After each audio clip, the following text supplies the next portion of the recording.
Hi hello, कैसे हैं आप सब। आज हम जीएसटी में बात करेंगे। इनपुट टैक्स क्रेडिट पे हम सेक्शन 16 पढ़ेंगे आज। ये काफ़ी वास्ट इसमें टॉपिक है इनपुट टैक्स क्रेडिट का, तो हम इसको थोड़ा थोड़ा इस पर स्टडी करेंगे। ओके, तो आज हम इसमें सेक्शन 16 पढ़ेंगे। सेक्शन 16 ये कहता है कि जो इनपुट टैक्स क्रेडिट है, आईटीसी है। पहले बताएं आईटीसी क्या होता है। कि जब आप कहीं से माल ख़रीद के लेके आते हो तो आप उस पर जीएसटी पे करके आते हो और फिर आप आगे माल बेचते हो। तो जो जो माल बेच के ख़रीद के आए हो उस पर जो जीएसटी पे करके आए हो उसको आप कैसे उसको यूटिलाइज़ करोगे, उसको अवेल कैसे करोगे, उसको यूटिलाइज़ कैसे करोगे। तो इसमें इसका डिस्कशन है कि कब आप एलिजिबल होगे, मतलब कब आप उस आईटीसी को आप अवेल कर सकते हो, यूटिलाइज़ कर सकते हो। जैसे कि अगर आप एक रजिस्टर्ड पर्सन नहीं हो और आप घर के लिए एक एसी लेके आए या अपने यूज़ के लिए लैपटॉप लेके आए, तो ऐसा तो नहीं है ना कि आप उस पे जीएसटी पे करके आए हो तो आप उस जीएसटी को अवेल या यूटिलाइज़ कर लोगे। तो कौन कौन इस पे जो आईटीसी है उसको अवेल यूटिलाइज़ कर सकता है, अवेल करेगा। तो इसमें हम इस सेक्शन में हम यही देखेंगे कि कौन एलिजिबल है, क्या कंडीशंस हैं और कैपिटल गुड्स के केस में क्या है ना। तो इसमें यही डिस्कस करना है आज हमें। तो जो सेक्शन 16 सब सेक्शन 1 है वो ये उसके एक क्राइटेरिया की बात कर रहा है कि आईटीसी जो है वो उसके लिए एलिजिबल पर्सन कौन है, योग्य कौन है उसके लिए। सबसे पहले तो इनका कहना है कि आप एक रजिस्टर्ड पर्सन होने चाहिए। अगर आपके पास जीएसटी नहीं होगा तो आप आईटीसी तो वैसे भी अवेल नहीं कर सकते। अब सपोज़ करो कोई पर्सन है वो रजिस्टर्ड है जीएसटी में और उनका एसी का काम है, वो एसी सेल परचेज़ करते हैं, ठीक है। और रजिस्टर्ड है, वो एसी परचेज़ करके लेके आए और उन्होंने क्या किया, 2 एसी अपने घर में आके घर में लगवा लिए, है ना। तो क्या वो जो 2 एसी उन्होंने अपने घर में लगवाए हैं उस पर वो जो आईटीसी है वो क्लेम कर सकते हैं। तो इस एलिजिबिलिटी क्राइटेरिया यही कह रहा है कि जब आप अगर रजिस्टर्ड भी हैं तो आपको उन्हीं गुड्स पे, उन्हीं सर्विसेज पे आपको आईटीसी मिलेगा जिनको आप यूज़ कर रहे हैं अपने बिजनेस में या अपने बिजनेस के लिए उनको यूज़ कर रहे हैं। अगर किसी का एसी का काम है और वो एसी को अपने ऑफिस में यूज़ कर रहे हैं, ठीक है, या फिर उन एसीज़ को बेच रहे हैं, ठीक है, उसी केस में वो आईटीसी अवेल कर सकते हैं। अगर उनको वो अपने घर में लगा लेते हैं तो उन 2 आईटीसी का 2 एसी का जो आईटीसी है वो उनको नहीं मिलेगा। तो एलिजिबिलिटी क्राइटेरिया क्या हो गया, तो फर्स्ट ऑफ ऑल तो पर्सन रजिस्टर्ड होना चाहिए एलिजिबिलिटी में। इसकी 2 इसमें आ गए। एक पॉइंट इसमें क्या हो गया कि वो पर्सन क्या होना चाहिए, रजिस्टर्ड होना चाहिए, ठीक है।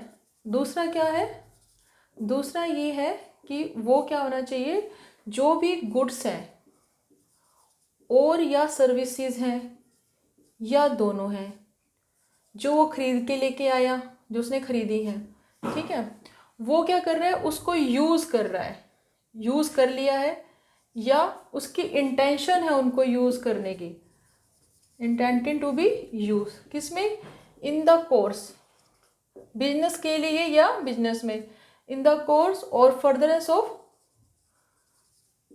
बिजनेस, अपने बिजनेस के लिए, अपने बिजनेस में उसको यूज़ कर रहा हो। तो ये 2 कंडीशन फुलफिल होनी चाहिए अगर आप आईटीसी के एलिजिबिलिटी की बात करें। तो इसमें ये 2 इसमें जो बेसिक जो है एलिजिबिलिटी क्राइटेरिया की, तो ये 2 इसमें क्राइटेरिया दिया गया है, ये क्राइटेरिया है। तो ये है सेक्शन 16 सब सेक्शन 1। इसमें इसकी बात की गई है। फर्स्ट ऑफ रजिस्ट्रेशन होना चाहिए, दूसरा जो गुड सर्विसेज हैं वो यूज़ हों आपके बिजनेस में या बिजनेस के लिए, राइट। अब बात करेंगे कंडीशन। आपने बोला कि रजिस्टर्ड हूँ मैं और मैं रजिस्टर्ड हूँ, मेरा एसी का काम है, एसी का सेल परचेज करते हैं और हम आगे सप्लाई कर रहे हैं, तो मैं तो एलिजिबल हूँ। और कुछ मान लो वो 50 एसी लेके आए, उनके पास 10 एसी का टैक्स इनवॉइस उनसे गुम हो गया, उन्होंने खो दिया, तो क्या अब वो जो उसकी एलिजिबिलिटी क्राइटेरिया की बात करें वो तो फुलफिल हो रही है, उन्होंने उसको आगे सप्लाई कर दिया उन एसीज़ को, पर्सनल कंजम्पशन नहीं किया और वो रजिस्टर्ड भी हैं, लेकिन उन्होंने 50 में से 10 एसी हैं उनका जो इनवॉइस है वो खो दिया है, राइट। तो इसके लिए अब देखना ये कि उसको उस पर आईटीसी मिलेगा या नहीं मिलेगा। तो इस तरीके के जो डिस्कशन है वो कहाँ डिस्कस होंगे, वो डिस्कस होंगे कंडीशंस में, कि अगर आप एलिजिबल हैं उसके बाद भी अगर आप इनवॉइस गुम कर दोगे, आपके पोजेशन में इनवॉइस नहीं है, तो आप आईटीसी के लिए आप एलिजिबल नहीं होंगे, आप उस आईटीसी को अवेल नहीं कर पाएंगे जो इनवॉइस टैक्स इनवॉइस आपने गुम कर दी हैं। दूसरा है कि जो टैक्स इनवॉइस आप जहाँ से ख़रीद के लेके आए हैं, तो वो जो सप्लायर है वो आपके लिए परचेज़ है, इनवर्ड सप्लाई है, उस पर्सन के लिए वो क्या है, सेल है, आउटवर्ड सप्लाई है। तो वो गवर्नमेंट के पास दिखाएगा कि मैंने ये सेल, ये इनवॉइस है जिसकी मैंने, मतलब ये गुड्स हैं इनके ये इनवॉइस हैं जिसकी मैंने सेल की है। तो वो गवर्नमेंट के पास एक स्टेटमेंट फर्निश करेगा जिसको बोलती हैं GSTR 1। तो आपके पास जो टैक्स इनवॉइस है और जो वो आपका सप्लायर GSTR 1 फर्निश कर रहा है वो आना चाहिए, आपका इनवॉइस आपके GSTR 2B में रिफ्लेक्ट होगा वो। मतलब जो टैक्स इनवॉइस आप बोल रहे हो कि मेरा ये टैक्स इनवॉइस है, तो जो आपका सप्लायर है उसको भी ये बोलना पड़ेगा कि हाँ ये टैक्स इनवॉइस है, ये मैंने सेल है, ये मैंने सेल की है, मतलब वो दिखा रहा है कि मैंने इस बंदे को सेल की है ना, like cross examine, cross check. तो ये होना चाहिए। तो अगर मैं कंडीशन की बात करूँ तो पहला क्या हो गया कि आपके पास जो टैक्स इनवॉइस है वो टैक्स इनवॉइस आप जो रिसिपिएंट है ना, उसके पोजेशन में होना चाहिए, उसके पोजेशन में वो टैक्स इनवॉइस होना चाहिए। दूसरा हो गया इसका कि ये जो टैक्स इनवॉइस है, ये जो टैक्स इनवॉइस है, ये जो सप्लायर है, सप्लायर ने जो अपनी स्टेटमेंट फर्निश की है, अपनी स्टेटमेंट जो फर्निश करेंगे वो उसमें जो स्टेटमेंट फर्निश करी है GSTR 1 उसमें रिफ्लेक्ट होना चाहिए। तो मतलब ये रिसिपिएंट के GSTR 2B में रिफ्लेक्ट हो जाएगा, राइट। ये हो गया। फिर है कि जब आप कोई भी ट्रांजैक्शंस कर रहे हो, जब आप गुड्स खरीद के लेके आए, तो एक तो वहाँ पे उस जिससे खरीद के लेके आए हुए हैं उसने एक तो टैक्स इनवॉइस रेज किया होगा, उसने आपको गुड्स दी होंगी, एक चीज इवेंट और हुआ होगा, आपने उसको पेमेंट भी तो की होगी ना। तो इसमें क्या है, आपके पास इनवॉइस हो गया, आपके पास गुड्स आ जानी चाहिए कि जो गुड्स हैं वो जो गुड्स हैं, गुड्स आपको मिल गई हो, किसको, रिसिपेंट को गुड्स मिल गई हो। और अगर बात करो पेमेंट की, तो पेमेंट की जो कंडीशन है ज़रूरी नहीं वो फुलफ़िल हो, अगर आप उधार पे माल उठा के लाए हो तो भी चलेगा, बस आपके पास इनवॉइस होना चाहिए और वो सप्लायर ने उसको अपनी स्टेटमेंट में फर्निश किया हो, आपके पास गुड्स आपको एक्चुअल में रिसीव हो गई हो, राइट। जो पेमेंट वाला है उसको अभी देखने की ज़रूरत नहीं है, वो हम देखेंगे कि वो बात करेगा प्रोविजो टू सेक्शन 16, वो थोड़ी देर में पढ़ेंगे। तो इसमें दो हो गया, एक तो इनवॉइस, एक आपके पास गुड्स आ गई। फिर जो आप गुड्स खरीद के लेके आए हैं, है ना, वो किसे, जो आपका आईटीसी है, वो आपका आईटीसी जो है वो रिस्ट्रिक्ट नहीं होना चाहिए, रिस्ट्रिक्ट नहीं होना चाहिए अंडर सेक्शन 38 में। ये क्या कहता है, ये कह रहा है कि इसमें ये है कि कुछ ऐसे kind of persons, like kind of supplier या टाइप ऑफ सप्लायर की बात की गई है कि अगर आपकी सारी कंडीशन फुलफिल हैं लेकिन आप ऐसे सप्लायर से ख़रीद के लेके आए हो जो रजिस्टर्ड भी है, जो बिजनेस भी कर रहा है, लेकिन उसका क्या है, वो पर्सन नया उसने रजिस्ट्रेशन लिया है, या फिर इसमें 5 पॉइंट्स हैं, वो मैं थोड़ा हल्का सा बता देती हूँ, उसको डिटेल में स्टडी कर लेंगे सेक्शन 38 को बाद में, जस्ट क्योंकि पूरा फिर एक ना पूरा कंसेप्ट थोड़ा सा हम आउट ऑफ ट्रैक चले जाएंगे। इसमें ये है कि अगर वो पर्सन ऐसा है जो गवर्नमेंट को पेमेंट नहीं करता, GSTR 1 में उसका जो है वो फाइल किया, और GSTR 3B में जब उसकी पेमेंट की बात आई तो उसने पेमेंट टाइम पे नहीं कर रहा है, डिले कर रहा है, या GSTR 1 में जो टैक्स लायबिलिटी बन रही है और जो पे कर रहा है उसमें कम कर रहा है, तो कुछ इस तरीके के लोग हैं, है ना। तो वो इसमें उनसे ख़रीद के लेके आओगे ना आप सामान, तो हम आपके ITC को रिस्ट्रिक्ट कर देंगे, उनसे आप खरीद के लेके तो आपको ITC नहीं मिलेगा। ये इसकी बात कर रहे हैं, है ना। तो ये इसमें हो गया आपका टैक्स इनवॉइस। फिर आपका टैक्स इनवॉइस जो है वो फर्निश करना हो, जो आपका इनवॉइस है वो जो सप्लायर उसने स्टेटमेंट में फर्निश कर दिया हो, और आपको गुड्स मिल गई हो, और क्या है, आपने किसी ऐसे, आपका जो ITC है वो रिस्ट्रिक्ट नहीं होना चाहिए, है ना। ये कंडीशंस हो गई। ये जो है ये ऐसे है, ये सेक्शन 16 सबसेक्शन 2, ये ए में, ये बी में, ये BA में, ठीक है, ऐसे ये है, ठीक। अब इसमें क्या है, इसमें दो कंडीशंस और हैं। जो आपका ITC है, जो आपकी टैक्स लायबिलिटी थी, जो टैक्स था, है ना, जो आपका GST है, टैक्स है, वो क्या कर दिया हो, एक्चुअल में गवर्नमेंट को उसकी पेमेंट मिल गई हो, कैश मतलब पेमेंट मिल गई हो उसको, या मतलब सप्लायर ने जिसको आप पेमेंट करके आपको, जिससे आप इनवॉइस गुड्स लेके आए हो, जो आपका ITC है, GST है, वो एक्चुअल में गवर्नमेंट के पास चला गया हो। एक्चुअल मीन्स ये नहीं कि वो कैश में गया हो, अगर सप्लायर ने उसको एडजस्ट भी कर लिया उसको IT से, है ना, तो अपने IT से करके उसको फाइनली यूटिलाइज़ कर लिया, तब भी मतलब फाइनली होना चाहिए कि आपका वो सेटअप हो गया, वो ITC GST जो है वो गवर्नमेंट के पास पहुंच गया है, कि गवर्नमेंट के पास एक्चुअल में वो चला गया है। फिर है कि यहाँ पे GSTR 3B फाइल कर दी हो, किसने, हमारे रिसिपेंट ने। तो ये है इसकी कंडीशंस जो फुलफ़िल होनी चाहिए, ये C एंड ये D। तो ये है इसका कंडीशन, अगर ये कंडीशंस फुलफ़िल होंगी तभी इनपुट टैक्स क्रेडिट अवेल होगा। अच्छा, एक थोड़ी सी मैं बता दूं, एक जो मिसकंसेप्ट, ITC अवेल अलग चीज़ है, यूटिलाइजेशन अलग चीज़ है, इसको हम कभी डिस्कस करेंगे बाद में। तो अभी हमने ITC में सेक्शन 16 सबसेक्शन 1 पढ़ लिया, सेक्शन 16 सबसेक्शन 2 पढ़ लिया। अब हम बात करेंगे इसमें जो प्रोविज़ो है, प्रोविज़ो टू सेक्शन 16 क्या है।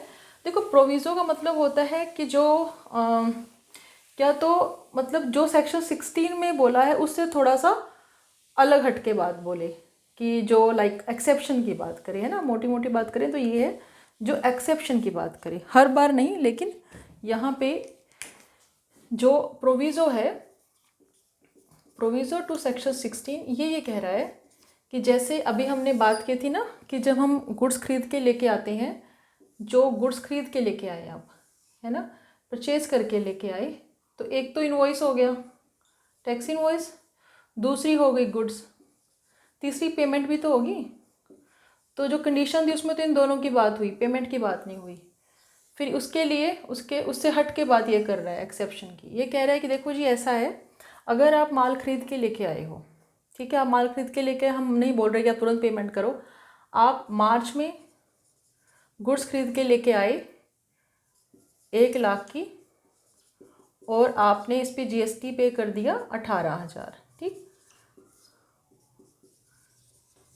अब ये जो 18,000 है, ये आपका, आपने सारी कंडीशन फुलफिल कर दी, ये ITC आपने अवेल कर लिया और यूटिलाइज भी कर लिया। यूटिलाइज मीन्स अपनी आउटपुट टैक्स लायबिलिटी को इससे सेट ऑफ कर लिया, ये यूटिलाइज हो गया। अब 180 डेज मतलब सितंबर तक, मार्च में खरीदा, अप्रैल में जून जुलाई अगस्त सितंबर तक 180 डेज, आपने 180 डेज अगर हम करें तो इसने क्या किया, इसने पेमेंट नहीं की, किसकी, जो पेमेंट करनी चाहिए थी 1,18,000 की पेमेंट नहीं की। अगर 6 मंथ मतलब 180 डेज में पेमेंट नहीं करता रिसिपेंट, तब क्या होगा, उसने जो मार्च में ITC अवेल करके यूटिलाइज़ किया था ना, अब आप इसको अपनी आउटपुट लायबिलिटी में, जो आपकी आउटपुट लायबिलिटी है 18,000, इसको ऐड करोगे, और 6 मंथ्स का जो इंटरेस्ट बनेगा वो इसमें ऐड होगा और आप इसको अपनी गवर्नमेंट को पे करोगे। कौन पे करेगा? रिसिपेंट पे करेगा, रिसिपेंट पे करेगा। मान लो कल के टाइम में सितंबर की जगह फिर वो नवंबर में इसको पे कर दे, नवंबर में वो इसको पे कर दे, इसको 18,000 मतलब पूरी पेमेंट इसको कर दे सप्लायर को। देन जब पे करोगे तब आप फिर से इस आईटीसी को क्लेम कर सकते हो। सपोज करो वो पूरा पेमेंट ना करे, सिर्फ 90,000 पे करे उसको, तो ठीक है, प्रोपोर्शनेट कर लेना, है ना। कि अगर 18,000 की लायबिलिटी आपकी कितनी अमाउंट पे बन रही है, 1,18,000 पे, तो 90,000 पे कितनी बनेगी। तो प्रोपोर्शनेट करके आप प्रोपोर्शनेट उसको आईटीसी क्लेम भी कर सकते हो, प्रोपोर्शनेट भी कर सकते हो। जैसे जैसे पे करोगे वैसे वैसे उसको आप कर सकते हो आईटीसी को अवेल। ठीक, तो ये प्रोविज़ो क्या कह रहा है कि 180 डेज़ में आपको पेमेंट करनी है। अगर आप पेमेंट नहीं करते तो जो आपने आईटीसी यूटिलाइज कर लिया है उसको अपनी आउटपुट टैक्स लायबिलिटी में ऐड करो और विद इंटरेस्ट गवर्नमेंट को पे करो। मान लो आपका इनवॉइस इशू हो गया 25 लाख का और आपने इनवॉइस रेज करवा लिया, लेकिन आप क्या कर रहे हो, आप गुड्स को इंस्टॉलमेंट्स में मंगवा रहे हो, है ना। गुड्स आ रही हैं, पहले 5 लाख की आई, फिर 7 लाख की आई, है ना, फिर 7 लाख की आई, तो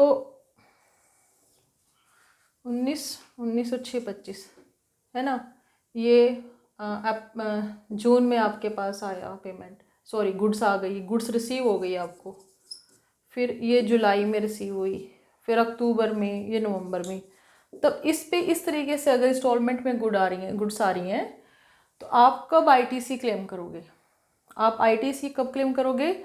जब फाइनल वाली लास्ट इंस्टॉलमेंट, जो लास्ट इंस्टॉलमेंट है नवंबर में, वो आपके पास जब आ जाएगा तब आप इस आईटीसी को इसको अवेल कर पाओगे। अल्टीमेटली कहते हैं ना, इसकी जो कंडीशन फुलफिल होती है, आपके पास गुड्स होनी चाहिए। तो अल्टीमेटली इंस्टॉलमेंट के केस में जब आपके पास लास्ट इंस्टॉलमेंट आ जाएगी तब उसकी वो गुड्स वाली कंडीशन फुलफिल मानी जाएगी। तो प्रोविजो सेक्शन 16 में 2 प्रोविजो हैं, एक है पेमेंट को लेके, एक है अगर इंस्टॉलमेंट में गुड्स आ रही हैं तो इंस्टॉलमेंट्स के लास्ट इंस्टॉलमेंट के पे लास्ट लोड जब आएगा ना, लास्ट लोड जब आएगा गुड्स का, उस केस में इसको माना जाएगा कंडीशन फुलफिल हुई है। जैसे एक जो मान लो कि एक कंसल्टेंसी है, सर्विसेज देते हैं, कंसल्टेंसी है, कंसल्टेंसी का काम है, सीए हैं, ठीक। इनके ऑफिस में 2 एसी लगवाए गए, ठीक है, 80,000 के, ठीक। अब उसमें जो उसका आईटीसी है वो इसमें इंक्लूड है, ठीक है। इसमें टैक्स इनवॉइस आ गया आपके पास 80,000 का।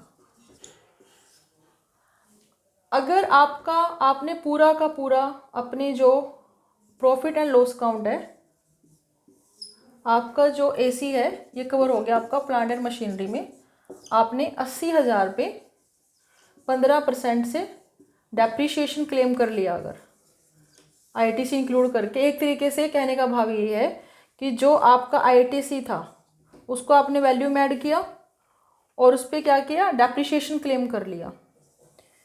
तो आप इसको पीएनएल अकाउंट में इस पर अपने डेबिट साइड दिखाओगे कि मेरा इतना डेप्रीशिएशन बन गया, मतलब आपने एक तरीके से आईटीसी पे भी डेप्रीशिएशन क्लेम कर लिया। तो या तो अगर आपने ऐसे उस पर डेप्रीशिएशन क्लेम कर लिया तो आप अलग से आईटीसी को क्लेम नहीं कर पाओगे, या तो आईटीसी को अलग से क्लेम करो या फिर उस पर डेप्रीशिएशन, मतलब दोनों चीज़ें नहीं अवेल हो सकती कि आप उसको प्रॉफिट एंड लॉस अकाउंट में भी दिखा रहे हो, उस पर पूरी अमाउंट भी इंक्लूड करके डेप्रीशिएशन भी उस पर दिखा रहे हो, ले रहे हो, और उधर से आप उसको अपना आईटीसी को भी यूटिलाइज कर रहे हो। 2 काम नहीं कर सकते। कोई भी टैक्स इनवॉइस जो है, जो टैक्स इनवॉइस है जो एक फाइनेंशियल ईयर से रिलेटेड है, मान लो ये फाइनेंशियल ईयर है 22-23, मतलब 1 अप्रैल 2022 टू 31 मार्च 2020, तो एक फाइनेंशियल ईयर हो गया। इस फाइनेंशियल ईयर पे जो इस इनवॉइस इशू हुआ है, मान लो जून 22 में, इसका जो आप आईटीसी कब तक अवेल कर सकते हो, इसके आईटीसी को आप अवेल कर सकते हो 30, ये जो फाइनेंशियल ईयर कब खत्म हो गया, 31 मार्च 2023। इस साल ये साल खत्म हो गया।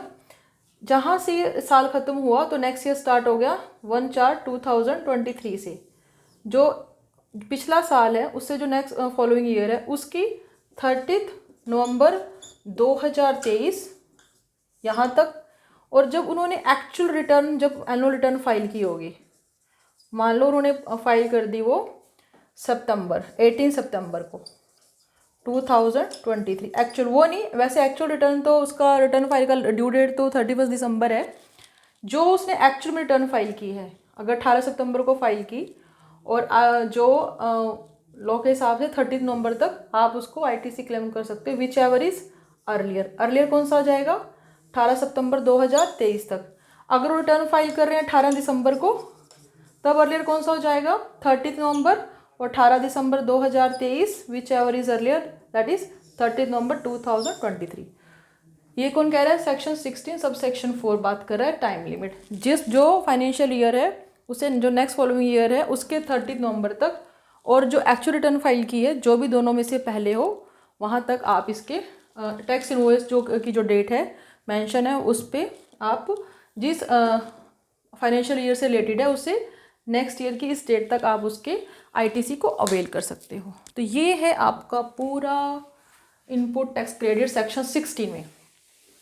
इसमें रूल है सेक्शन 36 एंड 37। जो सेक्शन रूल 36 है वो बात ये करता है कि जो टैक्स इनवॉइस है उसमें काफ़ी बड़ा वीडियो जाएगा कि टैक्स इनवॉइस डेबिट नोट है, अगर आप बाहर से खरीद के लेके आ रहे हो तो बिल ऑफ एंट्री को भी हम इसको उस पे बेस पे आप क्लेम कर सकते हो, है ना। अगर आईएसडी है तो कोई डॉक्यूमेंट है उसके बिहाफ पे भी आप आईटीसी क्लेम कर सकते हैं। तो रूल 36 को हम इससे नेक्स्ट वीडियो में डिस्कस कर लेंगे या वो अलग से डिस्कस कर लेंगे। तो मेन जो है इसमें, तो ये मेन जो है इनपुट टैक्स क्रेडिट में सेक्शन 16 है और इसके ये सब सेक्शंस हैं। ये इसमें थोड़ा 17, 18, 19, 20 सेक्शंस हैं, वो भी हम डिस्कस करेंगे डिटेल में। तो आज के लिए इतना। कोई डाउट है, कोई चीज़ समझ नहीं आ रही है तो आप कुछ भी रिगार्डिंग दिस टॉपिक, और कोई भी टॉपिक जो आप चाहते हैं कि इस पे वीडियो बनना चाहिए, आप कमेंट कर दीजिए। Thank you.